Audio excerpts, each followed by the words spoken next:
Hello and welcome to the podcast where we explore the worlds of audio storytelling with the people responsible for creating enchanting experiences. I'm Oscar, he, him pronouns, and I'm on a podquest to learn everything you wanted to know about audio drama and actual play games, but never dared to ask. And today I am delighted to be joined by Ben. Ben, tell us a little bit about yourself and what you do. Hi, I'm Ben, he, him. I originate in video games, actually, but these days I have... Yeah, which is something we both share. Yeah, it's a small world. We've worked with similar people over the years, apparently. Yeah, we have.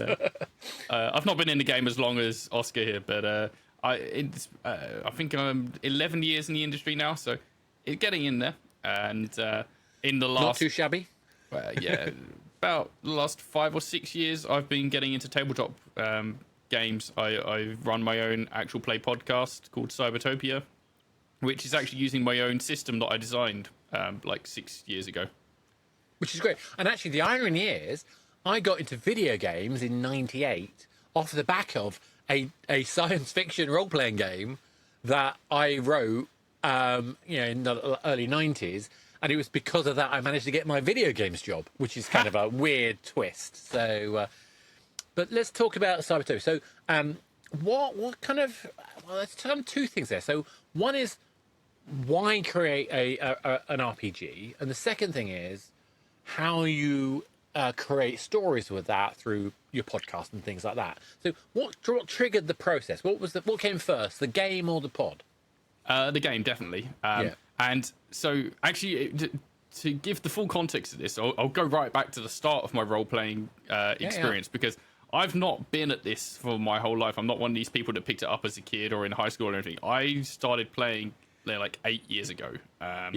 And just picked up the starter box for D&D with some friends. Like, we knew of D&D and TTRPGs, but we'd never actually gotten to play any of them. And I'm the opposite, because I was 10 years old when in 1979, yes, I'm that old, and I've said this before, but, that's when my uncle pulled out the original Advanced Dungeons and Dragons. D&D, wow. Yeah, ring binder and everything. And even my grandmother played in that time. So you're the opposite spectrum again, like you came into the games industry and then discovered this. I started with this and then discovered the games industry. You're relatively new, and I think this is exciting because you went presumably D&D to start with. I think my very first experience was a friend's homebrew game that I played at a couple of cons in Edinburgh, years and years back. And they were very light, very like con kind of game, easy to jump into, very narrative first. And then we got D&D, and nobody knew how to play or run it out of my friend group, so I just volunteered to DM, and we went from there. And we should probably explain what a con is in case there's anybody out there who doesn't get it. Now, I've gone to many games conventions, cons, both from video games and also tabletop. In fact, that's where I showed off my my game back in the 90s. Yes, I'm that old. So what sort of con were you talking about? We're talking about this is a tabletop con in Edinburgh. It still runs, Compulsion. It used to be based in the Edinburgh Student Union. I had some video game dev friends who were running and playing games there who invited me along, so I went along, and that was how I got into this stuff. So now you've got into that, you've had a go, you've seen that narrative style, which is I think it's very much a good fit for the kind of actual plays we see now quite commonly. Mm-hmm. And you're now making D&D. What was the sort of first thing that made you kind of like, how did you react to the difference between a kind of tabletop in person with your friends versus the in con with this more public facing experience? It was, I think, because the people I was playing with at the cons were friends, and like the people that were running the games were friends. It was really quite smooth. The first couple of games I did with complete strangers, run by strangers who they didn't know me and I didn't know them, and they didn't know how experienced I was at this sort of stuff. A couple of them were quite disastrous, and I accidentally ended up in a LARP at one point, and I was like, no, I am absolutely not into LARPs. Like, I love a LARP. I have to say, I used to write 50-person LARPs back in the day. Oh, no, it's too much. Love it, absolutely love it. But this is the thing: is like this is a really important point, though, is that there are different degrees of storytelling process. Now, in a LARP, it's usually in the kind of style of LARP I do. It's more about, I have information, you have information, I need to get the information from you, but you don't want to give the information to me. Whereas D&D is a different type of experience. But how did you kind of like, what was the format style that you did in your friends' games? It was a lot more, I think, especially because they were guided, like they were like con games. They had to be short and snappy, so you have a fairly linear narrative going on and stuff. So it's really, you're just playing a character in someone else's story, sort of thing. And that's an interesting kind of perspective, isn't it? Because you're not the star of the show in that context. Almost the referee is the star of the show. Yeah. If that makes sense. The referee, DM, GM, you insert your favourite phrase. And that's kind of what it then also came to be when I was running D&D for my friends, because that was my experience of it. And the starter book, Minds of Fandelver, like that was very much this is the story, this is the module. There wasn't much like externally to it. And I didn't have any extra books or modules or anything to bolt onto the side. So it was just, we're doing this. These are your characters, choose from the pre-gens, and we'll just play through the module. And we had a great time. It was great fun. We got loads of stuff wrong. In hindsight, I'm like, oh my God, you cannot use suggestion to do that. But it worked out great. And we had a lovely time. It worked for you. Yeah. I mean, I feel that particularly because I've never, well, it's not quite true, but I've almost never run a as written scenario. I literally do no preparation. I simply improvise. It's not quite the same for the actual play. So let's talk about actual play for you. So you'll be doing your games. You're starting with D&D. You're then looking at this. Well, something triggers you to make your own game. What is that? I started a new job, and I was working in a company full of other nerds, and everyone was in a similar sort of state of, we're kind of curious about TTRPGs, and we know of D&D from like, this is the Stranger Things sort of era, right? We tried a bit of D&D, and I picked up a game at a con called Sins RPG, which was very crunchy. And I ran a campaign of that, completely homebrew, based in Edinburgh. It's like a post-apocalyptic zombie kind of world, and everyone loved it, but it was very crunchy. So quite a few people bounced off of it after a while. And after that, I realized, okay, maybe people that are TTRPG curious need something a bit more simple and easy to get into. And I didn't know anything at all about the TTRPG scene at this point. And so when you say crunchy, are we talking about rules heavy, dice heavy, function? Book like this, and like I was the only person that actually knew the rules, so I was guiding the players through it. I was making their character sheets, and I loved it. Like the rules of that game and the setting and everything is fantastic. It's really, really immersive and brilliant. But it's a lot for a first time player. And for those people who are coming at this from an audio drama point of view, you may not kind of realize what's involved with the kind of rule books. So something like D&D has dozens and dozens of different books, each of which are hundreds of pages long. And there are intricate levels of rules. Now, there's some system to it, don't get me wrong. It's not like it's completely crazy, but there is a level of rules which become both a burden, but also a kind of lubricant to the flow of play once you have a good enough understanding and you're willing to sort of duck and dive with the rolls as they happen. So anyway, so you've thought this game was too crunchy. You've decided to do something about it. But do you have a kind of background in game design itself? I know you work in game analytics, but kind of a little bit. I studied video game design. Like as a part-time course after uni. At university I studied computer science. And went into games analysis. So I do a lot of behavioral data tracking and analysis stuff. But I've never done game design as up until that point, even as a hobby, I hadn't done that sort of thing. Whereas I grew up with it. It was the entire thing that I was. And the irony in some ways is my career in games has been more about being a commercial guy than actually getting to do any design. But enough of me. Let's go. So you're now getting your head into making something. You're coming at it from fresh. So you're coming at this from, you're diving in. You hadn't had that much experience even playing a range of games. Yeah. And you're choosing to make a game of your own. How did you approach that? So yeah, I kind of used the D&D idea of you have a D20, you roll it to do a thing, and then you can add modifiers as appropriate. Yeah. And I just boiled it down to literally that. And I decided to try and make a setting that people could kind of relate to, but it wasn't like you are you today. I made it so this is like 20, 30 years in the future. Yeah. You can kind of extrapolate from here where we might be then.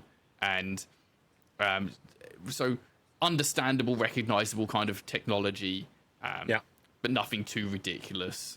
And basically I said, look, you have your D20. Anytime you want to do anything, you roll a D20, and you can add modifiers for items or skills. And it was as simple as that, really. And makes sense. It kind of evolved from there.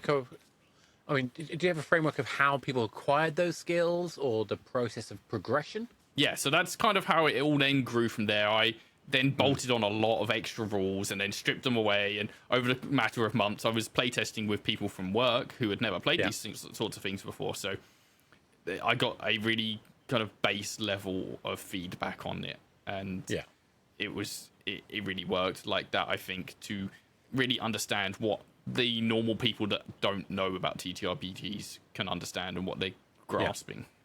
But that's an interesting comment, because I think it's unusual to have a group of people wanting to make a TTRPG at the same time as not having that much experience of what that looks like. Not at least having like someone, because I'm so used to there being some idiot like me in the room who's played so many different things, or at least up to 10 years ago I'd played most things. I think I had the first copy of Mage, in the UK.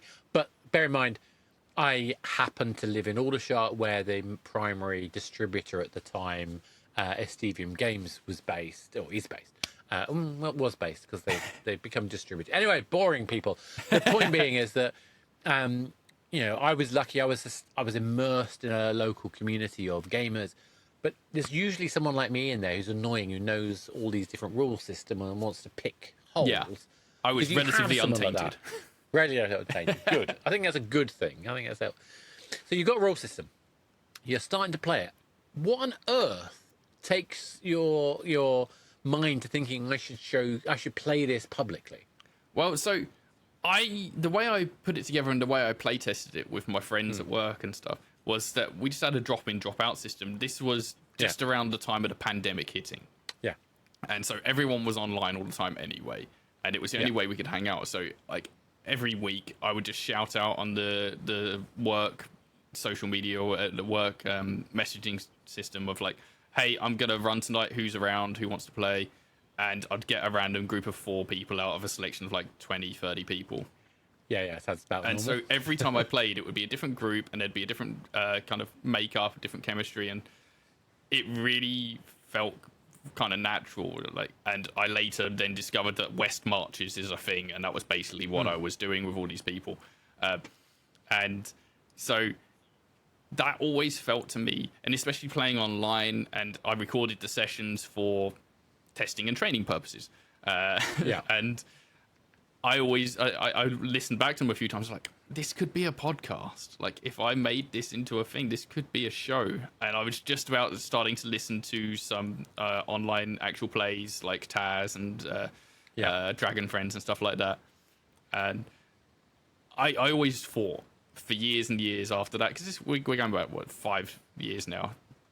I thought for a long time after that, I could do this. One day I could do this. And I didn't know anything at all about audio production, software, hardware, anything. And so for years I was like, this could be cool one day maybe. And I gradually after that, I published Cybertopia, the rulebook, on drive-through. Yep. got some horrible feedback, pulled it, and made my way from there into a kind of small community, UK game dev community for TTRPGs, and got involved in the scene on Twitter and Discord, joined like a bazillion servers, and it grew from there, kind of my presence and experience in the scene. And I made another game about weird hybrid animals, kind of using a similar system. Lots of fun. Got into photoshopping animal pictures that people would probably see them now and think they were AI generated, but I would not touch that stuff. I eventually ended up doing some streams for like charity streams, and then hopping on a few people's like regular games and stuff, and eventually about 2 years ago started the Cybertopia podcast. I asked a lot of questions of a lot of friends beforehand of like, how do you do this? What do you use? Like, how do you get people on and stuff? Like, there's so much to it that you don't appreciate. And even afterwards, like, I got a lot of advice that I then went on and ignored that I probably should have listened to, but yeah. And sometimes it's not even ignoring, it's just that you just don't have the bandwidth for it. Yeah, so much. So, I mean, this experience, you've now decided to go for it in terms of this sort of podcast structure. What impact did aiming to do something for an audience have on the way that you approached the game structures and the storytelling? I don't know. So where I started with the first season of Cybertopia was I had written out a kind of supplement book of 10 missions that you could do as like one-shot missions within Cybertopia. And so for the first season of the podcast, I had a cast of 16 because I'd put a shout out to people and been like, hey, who wants to join my podcast? And I got too many replies to choose. So I was just like, fuck it, we'll just have all of you. Exactly. But I did a similar drop-in, drop-out sort of system and had a different group on every mission. And we went through the 10 missions in the book. And that worked out brilliantly. So I think it was less of a thing of doing it for an audience specifically and more just trying to... I think that was the original idea, actually. Like, I wanted to have something to market the game because no one knew this game, no one had ever really played it. But if I had a podcast to display it effectively, people could find out what it is and how it plays and stuff. Yeah, no, it makes sense. Because I find it, because the drop in, drop out, I think you used the phrase West March. By the way, that West March reminds me a little bit of the Ars Magica kind of troop play idea. But I think in that one, they used to have people, well, the idea was you could have different people GMing as well, which is interesting.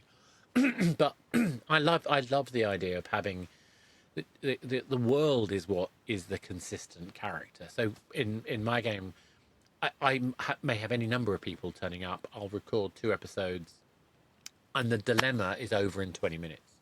That's the intent. Not always actually 20 minutes, but that's the aim. And any number of things could happen in that context because you're taking away the breaks of continuity on the character, but you're leaving the consequences in the world. And so in your case, you've got a pool of people. How is that affecting the evolution of the world that they're in?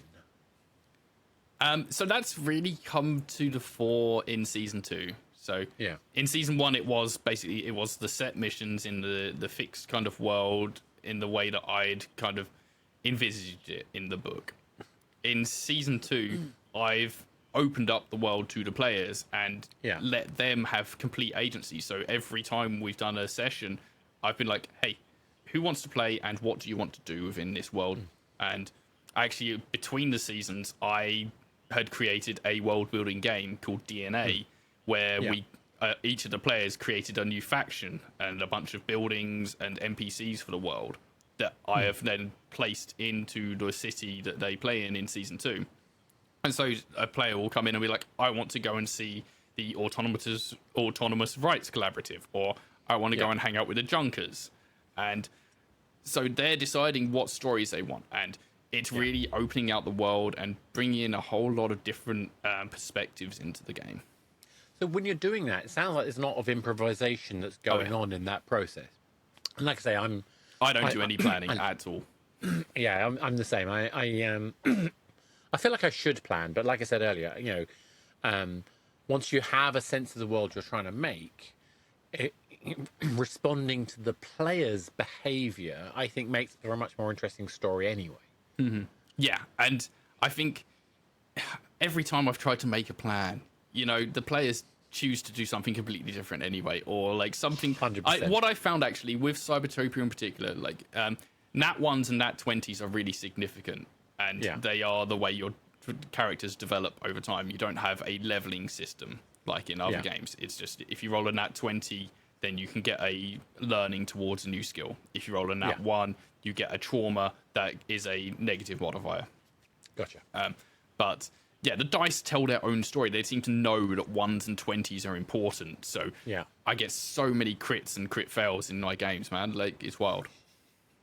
But then you're building a tension for each dice roll in that process. Yeah. I mean, when I'm doing D&D, I tend to use the model where a 20 isn't an absolute failure. You've got to roll it. Sorry, an absolute success. Mm-hmm. It's not. You don't get critical on 20. You have to roll again. So I'm trying to create this moment where players now, am I going to get the extra bit? Or if they fumble, so if they roll a 1, they'd only fumble if they again fail. And I think there's something about that kind of like making a big deal, whichever system it is, making a big deal of those dice roll moments so they can become part of the narrative memory. I think it's really, really powerful. That actually reminds me, there's a really great mechanic that kind of evolved as part of the podcast of when you roll a Nat 1, the more modifier you've used for that roll, the worse the narrative outcome is. So if you've put literally all of your items and skills and everything into this, and you've got like a +10 to the roll, and you roll a Nat 1, it's going to be a disaster. It's going to hurt. Yeah. But then you're building jeopardy into the process. So if you really care about this roll, if you've put everything you have into it and it goes wrong, it's going to be disastrous. But it is going to be narratively so dramatic. So I mean, we've got these stories that you're playing through with players. You're now producing that as a podcast. You've got characters that are evolving over the time. You've got worlds which are. What does that?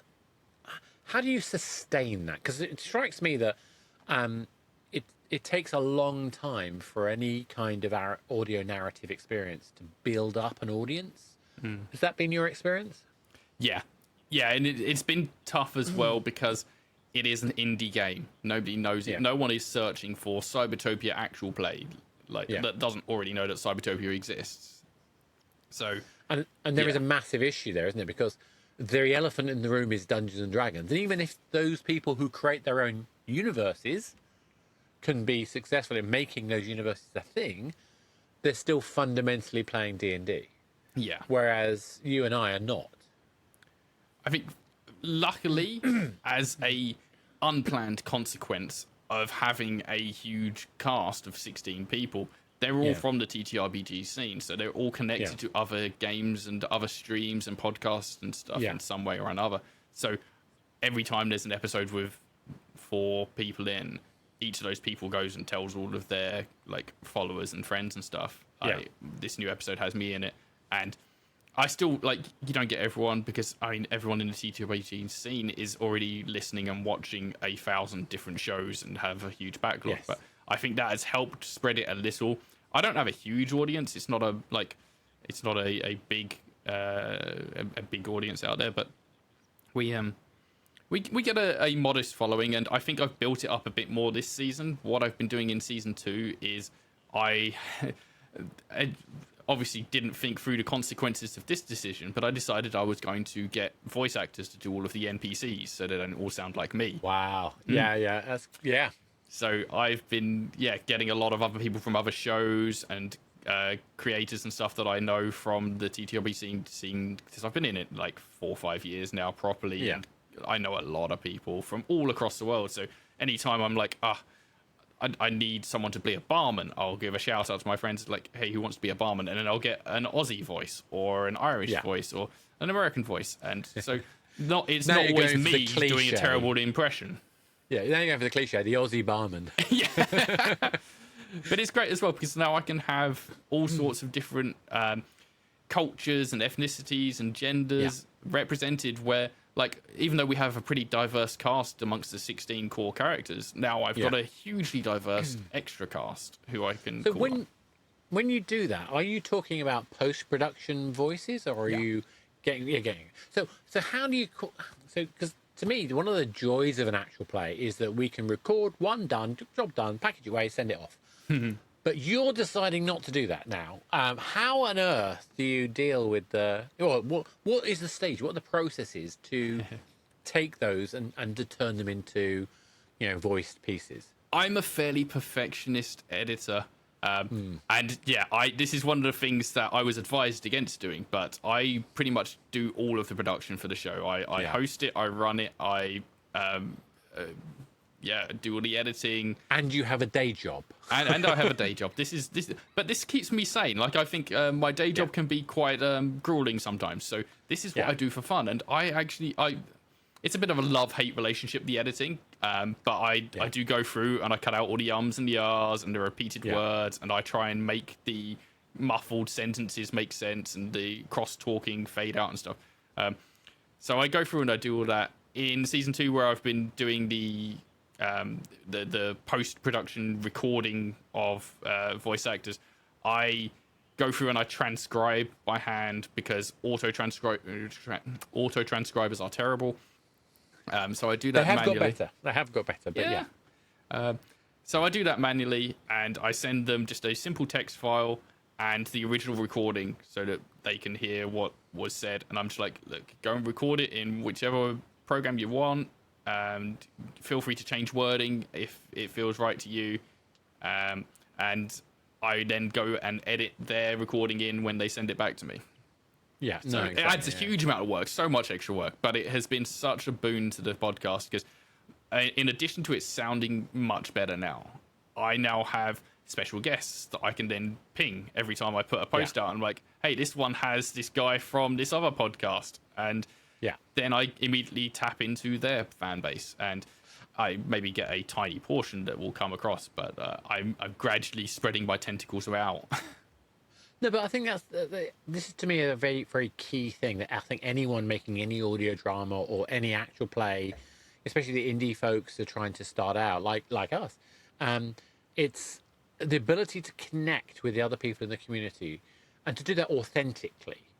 And raises all ships, essentially, for want of a better phrase. And that's it. Every time I get a special guest on, I will do a shout out for whatever show or work they're doing. I will have them in the show notes so that they do. I'm not able to pay everyone. I can't even pay the cast because 16 cast members. If I pay everyone for the show, I'm out thousands every single episode. But it's really nice to see the collaboration. And some people are actually pretty much every single person that I've approached about it has been super excited to take part. And some of them go so above and beyond. Like, I had a character, an NPC who was in one episode, and it was one of the ones that was created during the DNA sessions, and the player that created them decided it was going to be Michael Crawford. And so I went out and I was like, can anybody do an impression of Michael Crawford? Because I don't know. And one person came back to me who is the GM for No Latency, which is a cyberpunk podcast. And absolutely phenomenal job. But spoke for half an hour for this part and did an incredible job and was so happy just to do it. And at the end of his recording left me a little voice note of, this was great fun, I'm so glad I did this. And that sort of thing is so heartwarming. No, I totally get it. And I mean, some of the people I've got, in mine, I always amazes me. I mean, I always talk about Karim, who's just this awesome audio actor. And I was woken up. I don't sleep well, and I was listening to a podcast trying to go back to sleep, and I couldn't go back to sleep because I kept recognizing this voice from somewhere. It was Karim, and it was quite a big podcast. But when you have these kind of people who do it because of friendship, because of enjoying themselves, wanting to do something interesting, and to my mind, it's it's actually such a nice. I think that's what I found so far in this whole audio drama process is it's just lots of people wanting to do something for fun. Yeah. And if it turns out to grow and get an audience, fantastic. But I don't think there's any expectation from particularly the indie folks of any of it breaking out. But that doesn't matter. I mean, some people are just doing it for their own reel as well. Like, I've had a couple of people who have been like, I've got no experience doing this, but I want to get into it. So can I do this voice for you? And absolutely first timers, some of the like recording quality has been terrible, but with post-processing, I've been able to clean it up and stuff. Yeah. And it's really nice to, like, it's a little bit doing it for exposure sort of thing, but like, it's a... I felt your pain as you said those words. It's a difficult balancing act to be like, I am not exploiting these people. No. Like, this is a win-win scenario for both of us. You've got something that you can then take to people and be like, look, I have this thing that has been published and is out there and has at least a small audience, and I get to have a whole new voice on the show for a couple of minutes. Exactly. You know. But I said we do have to talk about the word monetization or commercial elements at some point. So I mean, are you leveraging kind of the ad mechanisms in the process at all? No. We don't use Acast or anything like that. What we do is cross promotion with other shows, particularly people who have come on the show. I do a mid-roll ad, or now also a post-roll ad. Some shows for like whatever other shows are friends of the show or want to advertise. So, we've done a whole bunch of like all indie shows. I don't think I've done any of like the big shows at all. But we've got all the people that have second or third shows that are a part of the cast or the NPC voice actors. And every now and again I will run out of ads and I'll shout out to the community, hey, who's got a new trailer, who wants to put something out? So there's always something. There's always someone that wants to do an ad swap or something. So, I've also gone through and the absolute pain of creating my own trailers for this. And that is the hardest thing to do. So I'll swap an ad slot for someone else's show and be like, hey, can you advertise us too? Great. I feel that pain. I mean, I hate listening back to my own voice, but I have no problem dishing it out. With trailers, it's about choosing what you're going to have in the trailer, and you've got like a minute, so you can maybe fit in like 2 or 3 snippets from the show, as well as giving any information about the show. So you got to go through. I've got so much footage now to edit that I still have to go through, but you've got to just pick out a couple of tiny scenes that are particularly dramatic or fun that are going to make sense if you only hear like one sentence of it, you know. And that's one of the things I think we're starting to find our feet on. Just finding that like 30 seconds of funny, interesting, weird, out of context conversation, and using that as a short, or I'm thinking about putting that sort of stuff out on TikTok and stuff like that, but just more like as a kind of like a breadcrumb trail to get people in. And the funny thing is, you do get a reasonable number of people seeing them, but obviously the click-through rate is not so great. So I think what we think about the arc so far, we talked about kind of like discovering the world of TTRPGs, writing your own, and then deciding to make one, and having a group which you're expanding continuously, it seems, not just to play the game, but also to provide voice. And I think you're essentially providing a medium for people to build their portfolios, with the caveat that we're very aware we don't want to get caught in that world of, well, you can do it for exposure, because we know how much that hurts. Yeah. What about the actual production quality? So you're doing the editing. How much? I mean, it sounds like a lot more than previously, but how do you deal with the sound design of that? Do you have a background in audio production? No, I do a lot of cutting and slicing and stuff, but I don't add in sound effects. I don't add in background music. It's the one thing that I tried it on the very first episode when I was editing, and after about half an hour of doing it, I'm like, no, this is too much. And I know it makes a huge difference. Like, podcasts have it sound so much better. One day I would love to be able to have the cash to be able to hire in someone to go and remaster these and add in sound effects and background music and all that sort of jazz. But yeah, maybe in the future. Well, I'm lucky. My son decided to do filmmaking, so he's my video editor for gameplay trailers, as it happens.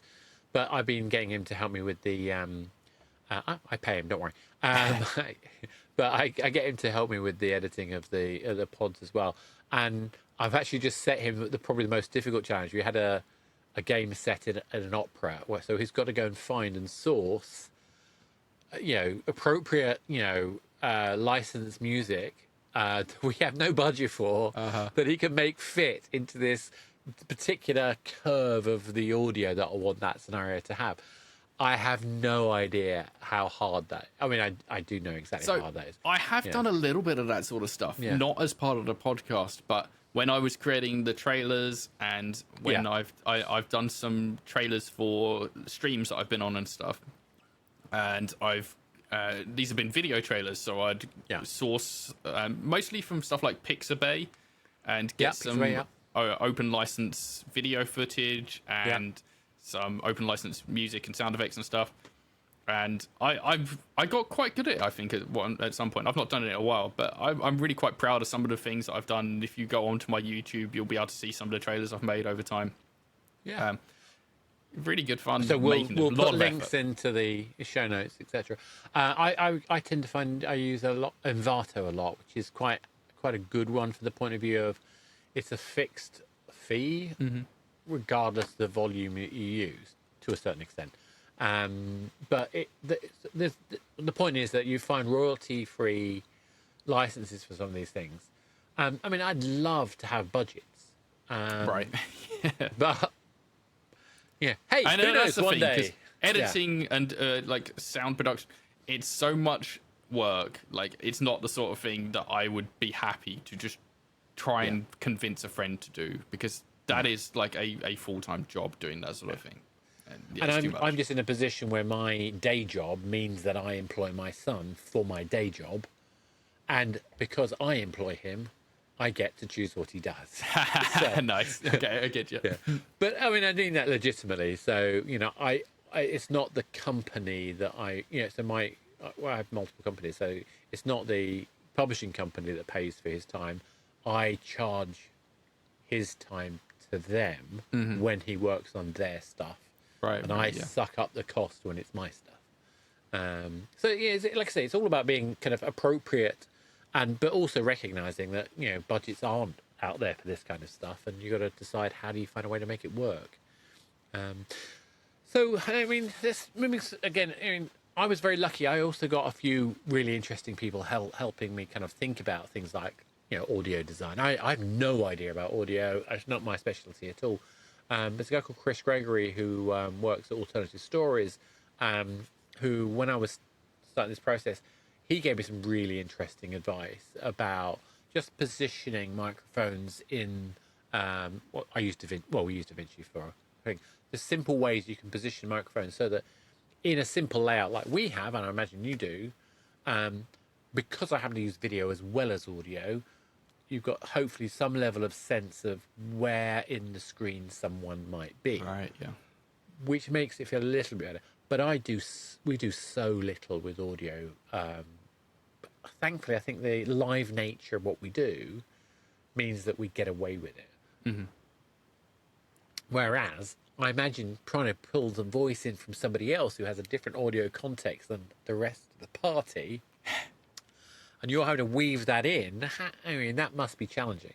It's definitely, it has been a new challenge, and giving direction on this sort of thing as well, because when it's a live actual play, you're just like, everyone's just saying whatever comes to their mind at the time. Whereas now I'm going to people and be like, look, you need to say it as if you're scared, or like have a little sob here, and trying to, like, I didn't even have any experience script writing. Fortunately, I've got some friends who are actual voice actors as a living, so I was able to go to them after I started the process and be like, am I doing this right? And they're like, yeah, that's fine. Like, And giving direction is something I think, I feel lucky that I've had the chance to do some of that stuff, but I wouldn't say I'm professional in that at all, any way, shape or form. But it's an interesting process to learn. So thinking about this as a storytelling medium, as a storytelling process, we've got our world, we've got our setting. You're now starting to build up the quality of the NPC interactions. What are you now thinking about as you move forward the rest of this season and moving to future seasons? How are you thinking about evolving that storytelling process?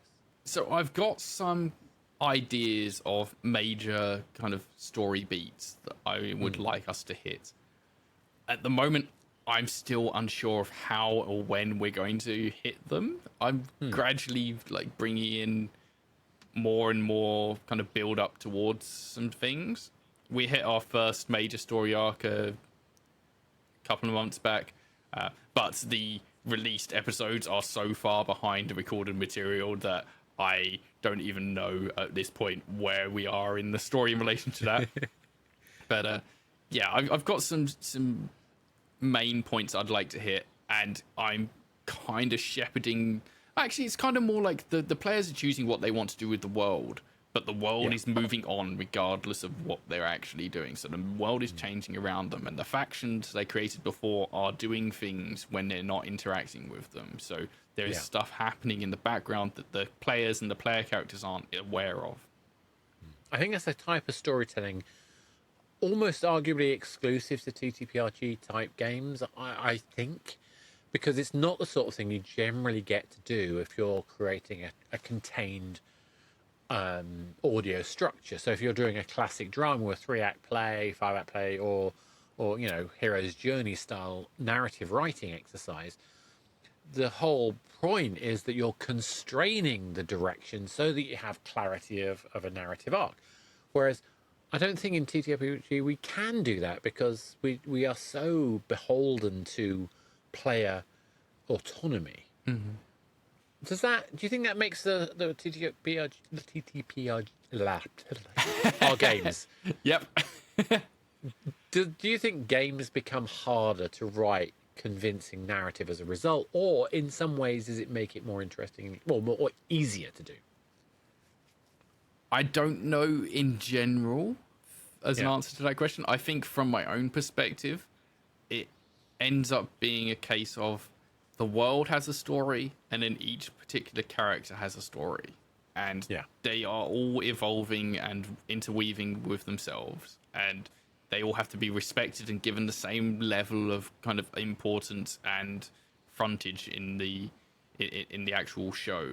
So there's a lot going on, and some people have much more of an idea of what they want their characters to be doing than others, and it's all a balancing act of what is coming to the fore at any one time. And what I've realized as we've been doing this, and especially having such a big cast, is that there are some characters that have really not been fleshed out at all, because those players have been a lot more reserved with pushing forward their own story arc. So I've had to go to people and individually be like, hey, what do you want to do with your character? Like, what would your character want to do in this sort of context?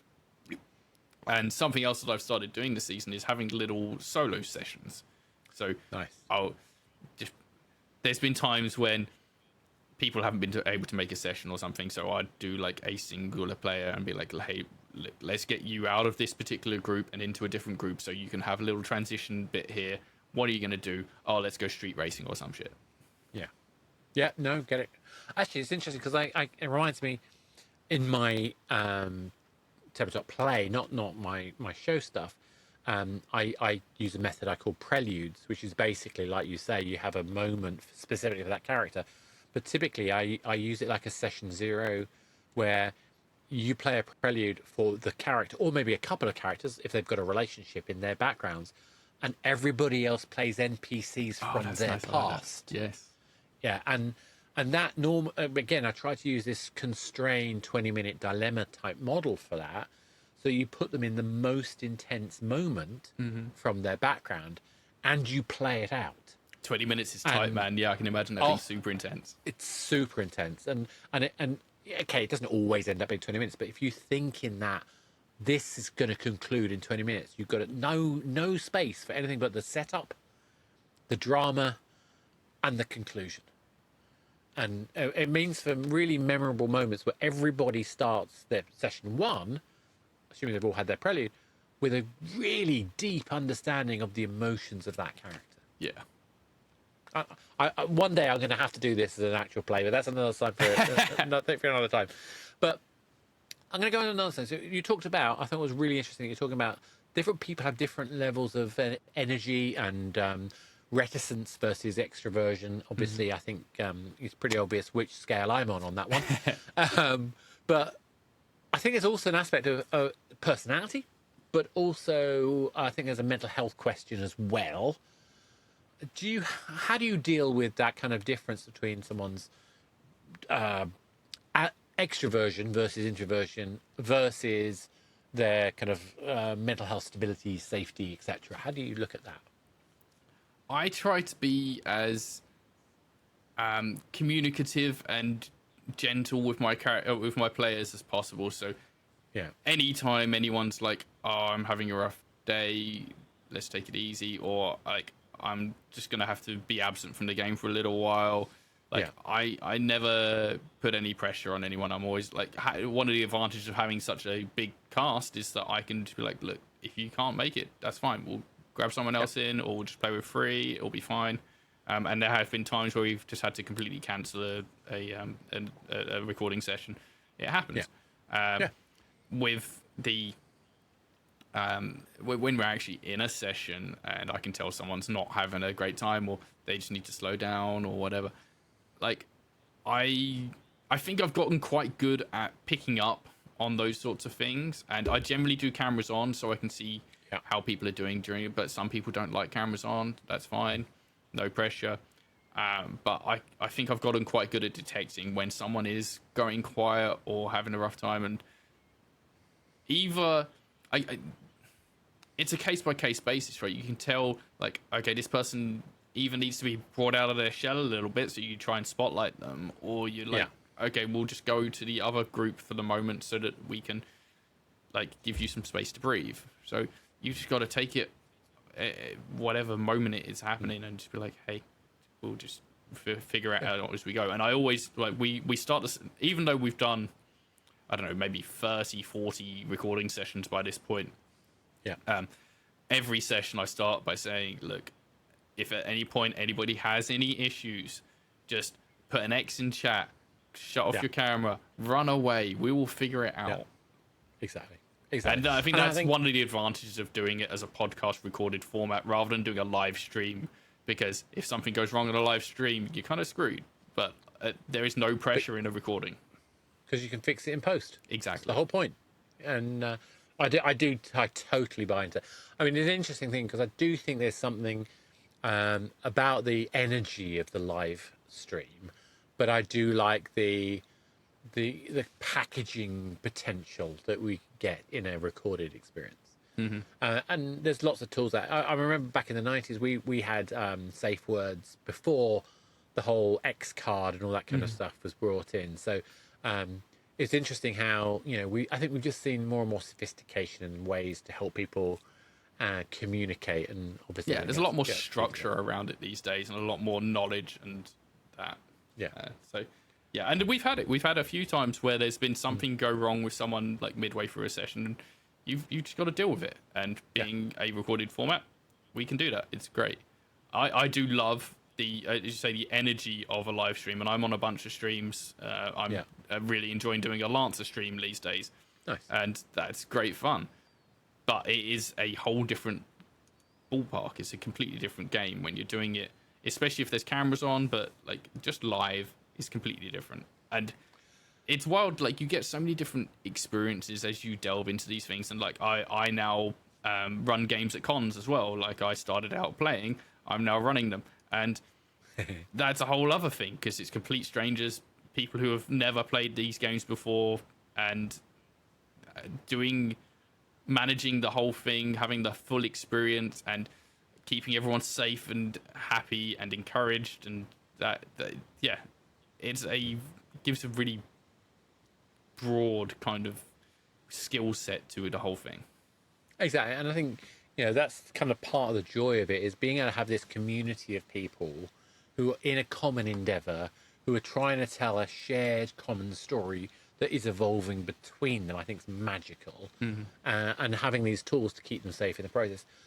When I talk to more storytelling people, I'm going to find it really interesting with the audio drama folks, whether they have to contend with some of these questions. I imagine there must be some crossover, but I think there may be, I don't know, I'm going to find out. That's why I'm on a podquest after all. I want to find out what it's like for those people who are doing the kind of story part, because I know a lot of those get recorded independently, so individuals, they're not necessarily in the same room at the same time with some of those pieces, particularly obviously the scripted ones. So if there's a last thing for somebody who wants to start, given there's so many out there, you've already said so many out there, tabletop role-playing game experiences, there's so many things, people have got so many unlistened to pods on their devices. What is the advice you give to somebody who wanted to start out doing this stuff? Do it because you love it.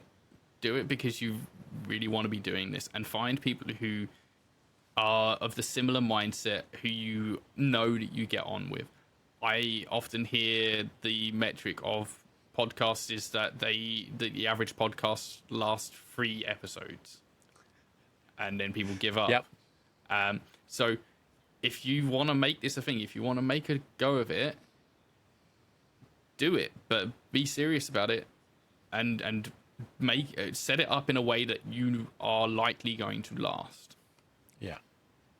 Making it manageable and sustainable, I think, is massively important. And, I think it takes 18 months, 2 years to even start getting an audience. I'm like 2.5 years into Cybertopia now. Yeah. And it's just starting to really find its feet, I think. Yeah. So, it takes a while, and you're going to make a lot of mistakes. It's fine. Just keep going. Yeah, just keep going. I think packaging it in ways that you can keep up, and like you say, you managed it through having a collected cast with sufficient scale where it didn't matter if one person dropped out because there were other people. I'm taking a similar mindset to that, but I'm also recording 2 episodes in a 2-hour session because I can. But I'm only getting 1, maybe if I'm lucky 2 recordings every month. So, I've got to increase the pool of people if I'm going to keep that momentum going, or find ways to get the people who are able to join to get more, be more consistent, non-trivial, because people have lives, we've got jobs to keep as well. Yeah. I guess like the whole production, like post-production and releasing of the show is a whole other bag of tricks that you have to plan around as well. Because you're going to want a backlog so that you can deal with like slowdowns and stuff. And you want to have a schedule so that people know when you're around. If you're just dropping episodes here and there all over the place, then it's difficult to maintain any sort of audience because they want a regular drop. Yeah, consistency is vital. I was talking to somebody who works on a very professional podcast. I won't say what it is because I haven't actually done a recording with them. Hopefully I will. But they're talking about, the audience doesn't care why you missed the Thursday afternoon at 4 p.m. drop. The fact is you missed it, so they've gone on to something else. And I think that predictability is everything. So, Ben, thank you so much for that. That's been fantastic. It's been great talking to you. I really love the fact that you're still making Cybertopia. I love the fact that you're making your own games. I think that, more power to you. And, if you're out there and you're trying to work out what is an interesting thing to listen to, it's not always going to be the standard D&D session. There are other games out there. There are people who are innovating. They are trying to do new rule systems, new ways of playing, new styles of play. We're, having these troop sessions with multiple casts. There's lots of storytelling going on. And the best thing is we get to listen to it. On that note, thank you very much. Last thing before we go, Ben, if people want to find out more about Cybertopia or yourself, what's the best way for them to do that?